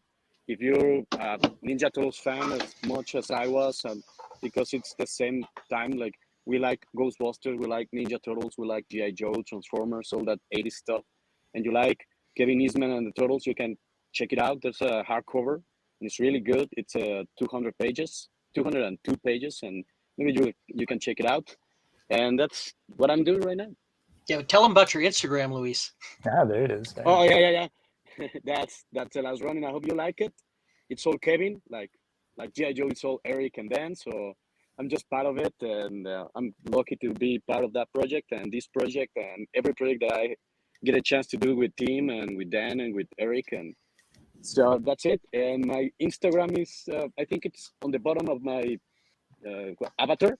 It's Luis the Colourist. You can check out all the projects that I try to make. Like Erik says, I have to don't sleep in order to work all of the projects. So that's me if you want to find me. Excellent. Nice. So Dan, where can people look for you both online and your current work without spoiling anything that you're not allowed to have announced? I don't know if we're allowed to talk about that, Eric. Are we? No? It hasn't been announced yet, so better not. I cannot say anything about it, but it's a lot of fun. Yeah. Let me think of... right now, I only have Twitter. So you can find me under... I think it's just Danny Schoening on there. I think there's another Dan Schoening out there, but he's cool too. I haven't met him. But yeah, sometime I'm kind of getting back into posting a bit more art and stuff on there. But I do have one thing I do every year that I wouldn't mind promoting is that I draw Post-it notes every year for Halloween. So if you're big into Halloween like I am, and you like to see lots of little sketches and fun homages to movies and even horror stories and stuff like that, you could check out the Twitter, and I'll post those in the month of October, which are a lot of fun. So, but I guess that's all I can share. That's kind of boring, eh? I'll have to wait for the announcement. Keep eyes peeled for the next announcement. And Erik, what about you? We were looking at your website earlier on today, but yeah, it's I really eventually got to change the URL for that because it's tricky to say. It's burnhamania.com. So my last name, Burnham, and then mixed with mania. There we go. But I'm easily found on Twitter, which just at Erik Burnham. And then Instagram is the same. And stuff that I got coming out. I've got Potions Inc. from Mad Cave. The first issue just came out here a few weeks ago. Lady Hell and Army of Darkness versus Reanimator are coming out pretty quick from Dynamite. And then the coming out this fall, the Saturday Morning Adventures for Teenage Mutant Ninja Turtles with Tim Laddie. That's what I'm working on right now. Really excited about. Mm-hmm. And then I got a comic strip up a couple of days a week at downsidecomic.com. Excellent. Yeah. And Tim, what about you? Where can people find you? My comic book store is in Somerville, Massachusetts, Hub Comics. My G.I. Joe blog is a realamericanbook.com, and separate from those two things, my two creative partners and I post humorous videos and video essays at atomicabe.com. And just reaching 1 million views. Woohoo! A week ago, we had 1 million views on YouTube total. That's awesome. Wow. Right. Excellent. So you can find us at talkingjoe.co.uk. You can find our stuff early if you like Richard, Sam, Jay, Bill, Christopher, and Justin, and back up Patreon. So I think that is pretty much us done. I'd just like to say thank you to all of you for creating this amazing set of 4 comics, which we both enjoyed reading very much, and have got our fingers and toes crossed that we might be able to see more of at some point in the future if the stars align. Mm-hmm. And a big thank you for just taking the time and being so generous with your time today to talk to us all about the project. So a big thank you, and hats off. Yeah. Thanks to all the fans that supported the book. We wouldn't be doing it without you. So yeah. It's huge. Yeah, we really appreciate it. I appreciate the support from the readers. Appreciate the time on the podcast here. Thanks for having us. And I was just I was just blown away by the response to this. And again, like Dan said, thanks to everybody. Mm-hmm. So I think that is us done, and time for me to put Tim on the spot by saying, remember that nobody beats Talking Joe, an international podcast. With at this point 3 people in America, 1 person near Mexico City somewhere, and me on the south coast of England. I'm in Canada, actually, but I guess it's close. Oh. Yeah, same. I'm really close. Yeah. I could do that again. That's okay. 2 people from America, 1 person in Canada, 1 person in Mexico, and 1 person who's no longer here but was in a bonsai shop in America. Laters.